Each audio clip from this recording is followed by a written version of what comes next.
Good morning. Look at this beautiful sunrise. And I remember a point in time where I dreaded waking up. I dreaded waking up when I was going to high school. I dreaded waiting for my dad to come in and tell me to wake up before he kicks my ass before going to school because I wanted to sleep. I didn't want to go to school. I didn't want to deal with more of the bullshit going on in the household. I remember graduating to high school and going to my first command and then seeing what my career path looked like and realizing, fuck, this is what my future looks like. And then remembering trying to tap into the leader of inside myself and make a difference in my own life and my teammates' life every day, and then just constantly going into another head-on-head battle of like egos and expectations and qualifications and career pipeline and stuff that was in my control that I didn't do well in, and the stuff that was out of my control and I didn't do well in, and some of the stuff that I did do well in. But I remember more days than not after graduating high school of waking up and like dreading going to work. And I fucking hate that feeling. And today I get to wake up and go about my business the way that I want to. I'm not super excited every day to wake up and like go about my day, but I don't wake up dreading going about my day. And if you feel like you're dreading to go about into the world every day, it's time to take some inventory, time to take some responsibility, or at least that's what I did, because we can't just keep banging our head against the wall expecting a different result. So what do we got to do? I think, and all the books that I've read and the mentors that I've sought, it all talks about going within and creating peace within and creating, and that will help create the environment of peace outside, the external peace, the external environment. And I think that because of the way that I grew up and the way that a lot of people grew up and indoctrinated in a society and a family household with the family's morals and integrity or maybe even lack thereof, and there's always going to be traumas. There's always going to be things that leave imprints in our development and memories that make us say, "Oh, I don't want to be like them," or "I want to be just like them." Almost like the story of the alcoholic or the son of the alcoholic, where or that's their brothers. It's not sons, they're brothers, and yeah, hey, one's an alcoholic and one's not an alcoholic, and you ask them, hey, why are you not, or why are you an alcoholic? And they're like, oh, well, my father was an alcoholic, so I don't want to be an alcoholic. Or, well, my father was an alcoholic. What do you expect me to be? So you don't have to be the leader or the smartest person to start making little changes that are going to have a compounding effect or ripple effect in your day and your overall life experience. But you can assume responsibility for where you're at now and where you're going moving forward. You can't change the past. All we can do is learn from it and grow from it. And so, how can you do that? Just asking the question itself will get your brain thinking. Maybe it's time to turn off the iPads and the music and the podcast or whatever it is that you're doing. Turn all that stuff off and sit with yourself and try to find some answers within the stillness. Pray, you want to call it prayer or meditation, whatever you want, but disconnect for a little bit. And, when you first disconnect, when I first started meditating, my mind was racing. I mean, my mind was already racing because I had so much going on in my life between my divorce and custody stuff, which I'm no longer going to allow to define me and my character and who I am, but it is a part of my story. And shit, today, more than 50% of people have been married and divorced, so I don't think I'm coming out of pocket. It's just a painful period of my life. So I just hate bringing it up all the time.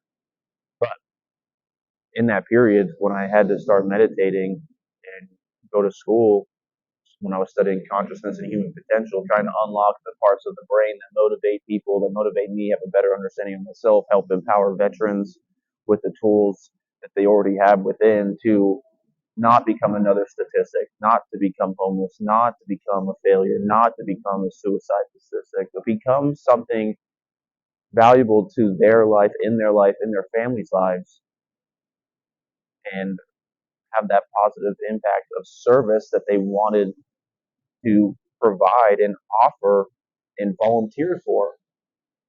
And so if we have the fortitude and the commitment to raise our hand and serve at a capacity up until our life, giving our life sacrifice, you know, what stops us from doing that in a casual civilian life where we can offer ourselves to our future goals of service and commit to sacrificing everything for the accomplishment of our dreams, right?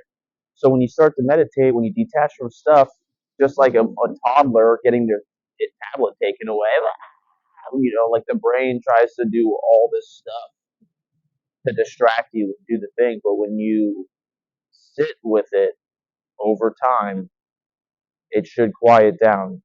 I'm not a doctor.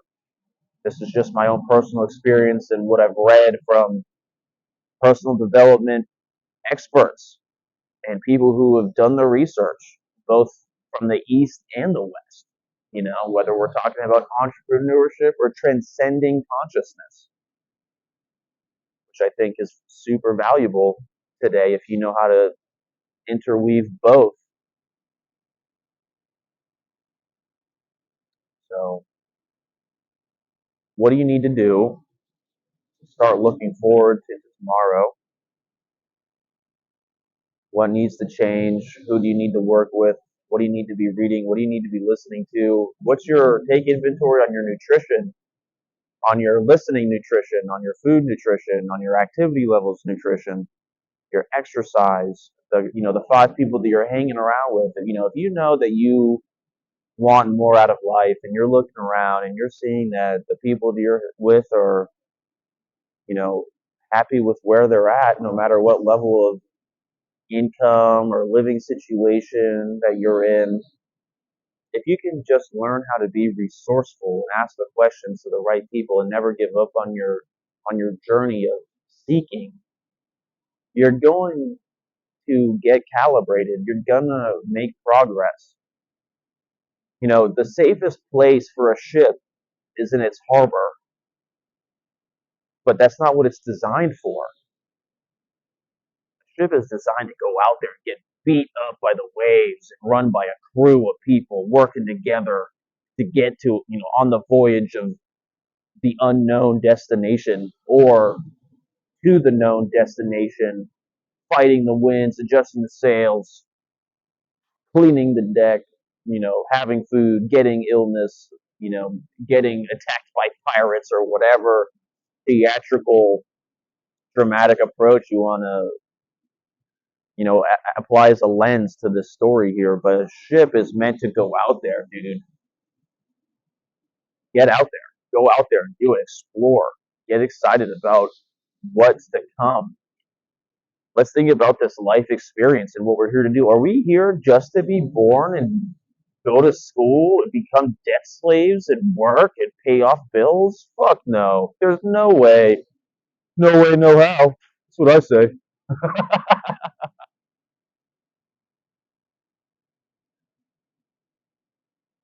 You know, when I was a teenager, I wanted to be like George Carlin, Robin Williams, even Jim Rohn. When I started getting into personal development, I don't just something called me to doing that. I wanted to be, and I want to be. I still am currently doing just modern technologies from a cell phone. My stage is from a cell phone on the beach in front of the sunrise.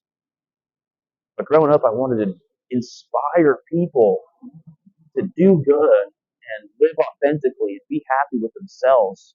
Probably because I didn't live authentically and felt like I could be myself when I was a teenager in my household, watching drug abuse and domestic violence, all the stuff that a lot of people probably witnessed.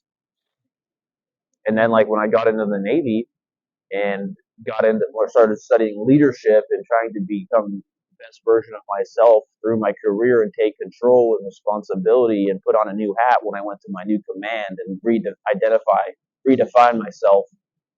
I wanted to be like Jim Rohn, but then I had these limited voices and people kind of mocking me that I wanted to do that. So I put it behind me. But when we have a calling, when we have a genuine calling, something coming from the depth of our soul, the very center of ourselves, you can't hush that. And if you try to hush that, you're creating a life of torment because you've got someone trying to break out of a cage, you got a bird trying to fly, and you're caged in. And the only difference here between a bird being in a cage and you is your daily decisions, your decision to not pursue your calling, your decision to continue trapping yourself in a box or cage of your own design. So let's start breaking that box and rebuilding from a foundation of positivity, love, and inspiration of our dreams. And it'll go from a cage to a castle. I never got, I want to make money. Let's not be naive. We understand that currency is important and currency makes the world go round. People need food, people need clothing, we're taught in schools, the trade ships going around. So currency is important. We can't neglect the fact that money and currency is important and needed to live no matter what country or environment you live in, whether it's a dollar or a bartering system. You need to have something of value to trade in order to have something. And so when I was a kid, watching George Carlin crack jokes and make people laugh and smile while also talking on real life stuff, I wasn't thinking about making money. I was thinking about the act. And then I remember my grandmother told me, oh, yeah, but comedians, it's a hard career. They don't make very money, coming from a partner of a bank. My grandmother used to be a partner of Shawmut Bank in Boston. She's done it. And I love my grandmother so much, man, so much wisdom. 73 years old now. I go to her for so much wisdom. She's seen so much growth and evolution in today's society, especially coming from a banking money industry. So that's very valuable to me. Hey, Nan, I'm doing this. And so her support means something to me. And so when she said that as a kid, I was like, oh, let's redirect. And today, sitting on the beach, having this conversation with you, yeah, I still want to have a financial freedom moat built around my family household. I don't want to worry about not being able to afford things or counting my pennies before I can make a decision. I understand the value and importance of counting pennies and not spending irresponsibly. Let's not get distracted here. But having the financial abundance and what I can do for not just for my family and my kid, but my community and my neighborhood here. The rental properties that I'm going to be buying one day. Taking that property and putting a mural on the side. Think about what art does for the Virginia Beach community has murals all over the place. Think about the influence of bright, colorful, positive art in an environment that is dungy, gray, dirty, falling apart because the community isn't taking care of it. All right. No matter what income level or where you live, if we're talking about gentrification, I think it's every society member's responsibility to take care of where they live and not to shit where you eat. Okay. And if you don't want to take care of where you live, well, I guess the majority of a society will take care of it for you if you don't want to participate. And so every day we get to wake up and make our own plan and live by our plan. And if we don't do that, well, we're going to live by somebody else's plan. Discipline I read this quote the other day and it's really good. It's like you can discipline yourself or you can live by discipline or the world will discipline you from the lack of discipline. And I think there's some wisdom in that. So you can take this video, scroll past it, or you can Use it as a way to be like, thought-provoking questions. I wonder what I could do. I wonder how I could be an artist of my own life, a conductor of this musical of life, and then learning some technologies and some resources. You don't have to be the leader. You just got to kind of lead yourself first and be resourceful. Ask the right questions. See who is doing the stuff. I'm a resourceful person. I've had no money. I've been damn near homeless, even owning houses, but just like not welcome in my own house. I'm not allowed to live in my house on Guantanamo Bay because I'm going through a divorce. I'm not welcome there. Not a good environment. And then my real estate that I own is rented out. So even though I have rental property, I couldn't live in my houses. So I was like staying on friends' couches. It's a unique scenario.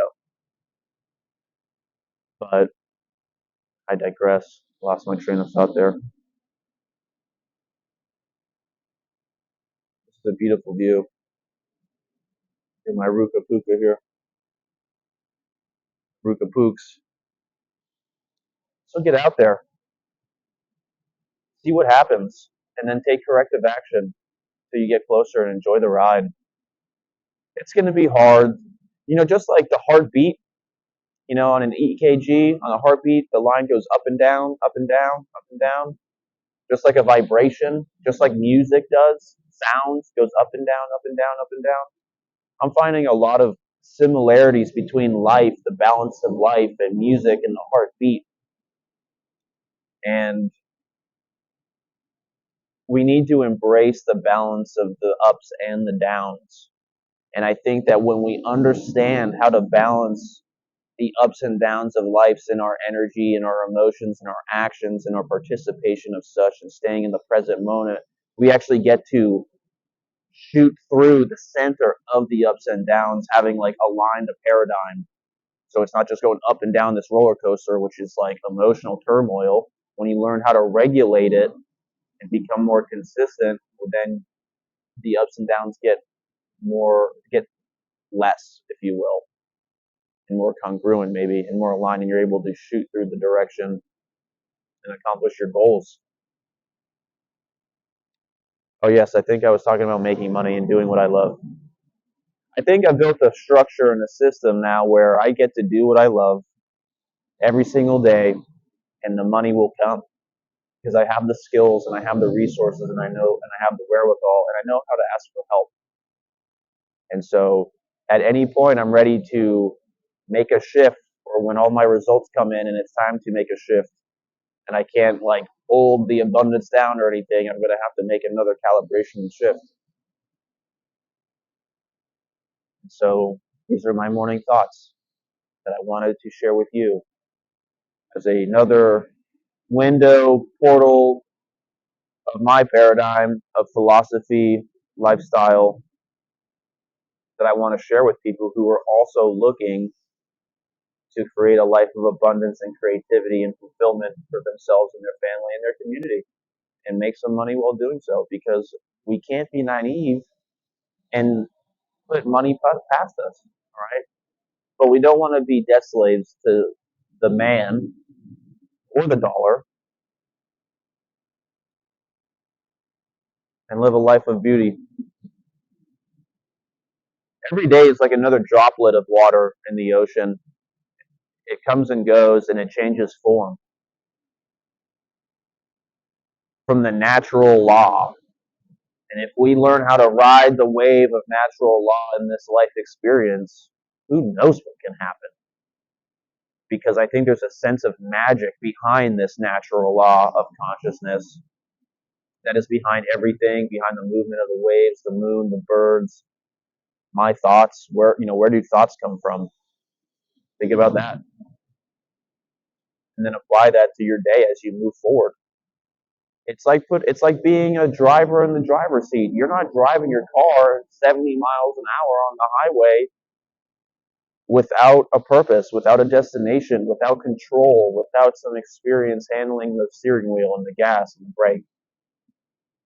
If a ship had no crew, the ship wouldn't end up anywhere. It would be derelict or hardly leave the harbor.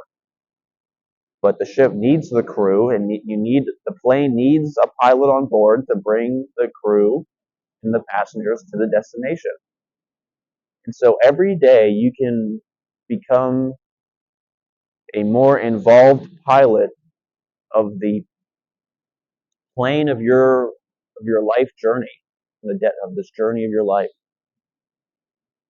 It's just going to be more empowering. It's going to be more enjoyable. You're going to know how to handle the downs. You're going to be able to just do your thing. And I think that's what we all want to do, is our thing and make some money, financial stability, and work alongside great people and accomplish our goals. And so I love you. Have a great day.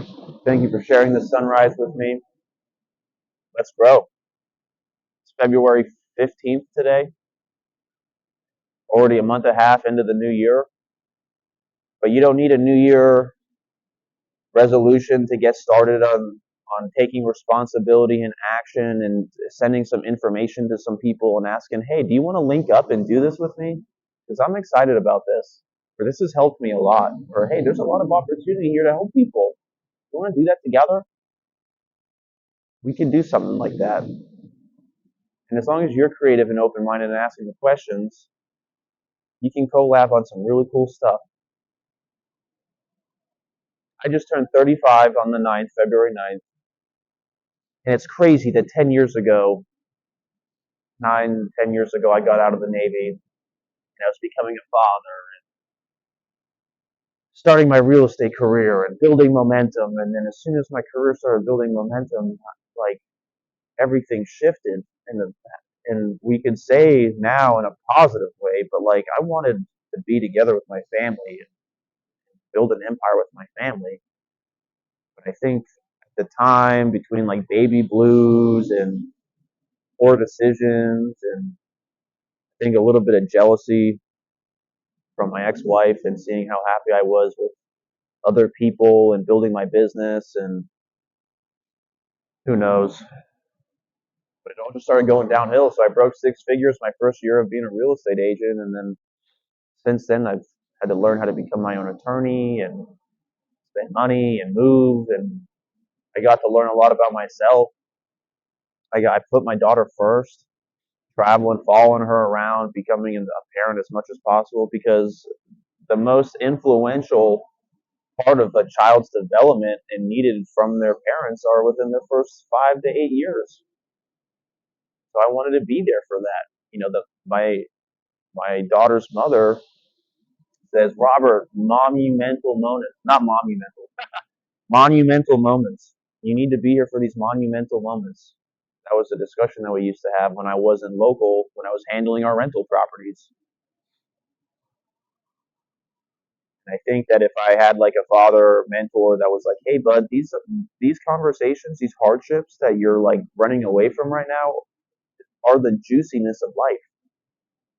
Like imagine if we could have had a conversation about, like, I don't know, a more solution oriented conversation about, hey babe, I'm taking care of your house right now while you're in Guantanamo Bay. I'm managing your rental.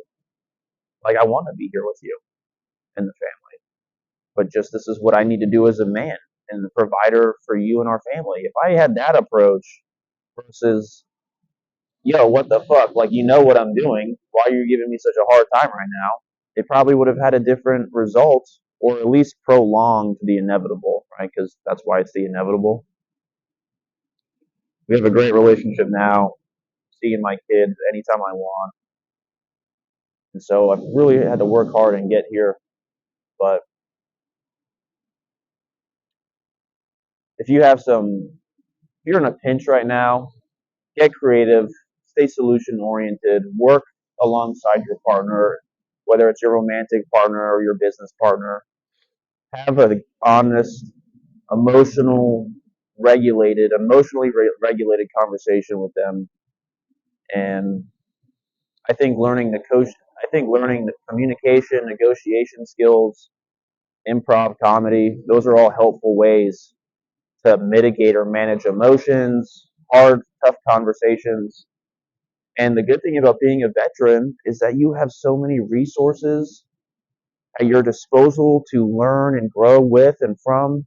that you really have no excuse to be unsuccessful or to be in a bad position because you've already shown the intelligence and commitment and fortitude to go through the military service, that when you get out, you have ample resources and you have a community of people that want to give back. There's like 250,000 nonprofit organizations on the VA list of approved organizations. So if you just pull your head out of your ass for a second and fucking look for the answers, you're going to find an abundance of people like myself and even further making themselves available to hold your hand and give you the resources for you to take action on. But it's really hard to take action when your inner is not calibrated. I remember my buddy Matt Algrim, he was the financial advisor for my command, and he was helping me with my finances. But I was just so caught up in my stress and all this stuff that I couldn't even read the worksheet that he told me to fill out. He's like, "Bro, fill out the worksheet. You take your numbers and you put them in these boxes. Fill out the worksheet. I can't do this for you." And I was like, "Oh, I don't know. I just can't do it." I was just so caught up in my stuff. So my puppy's shaking. I guess that's my cue. Have a great day. Make sure you like, follow, subscribe, comment with any thought-provoking questions or responses or something that you found valuable from this video. So the next person who comes along can, you know, because they're so in a rush for time and so involved in themselves that if they read through the comments, they'll see some insight versus having to watch a 26-minute video. You feel me? So have a great day. They say that the rising tide lifts all ships and courage is contagious. So help me, help you, help your friends. Let's do this together. Bye.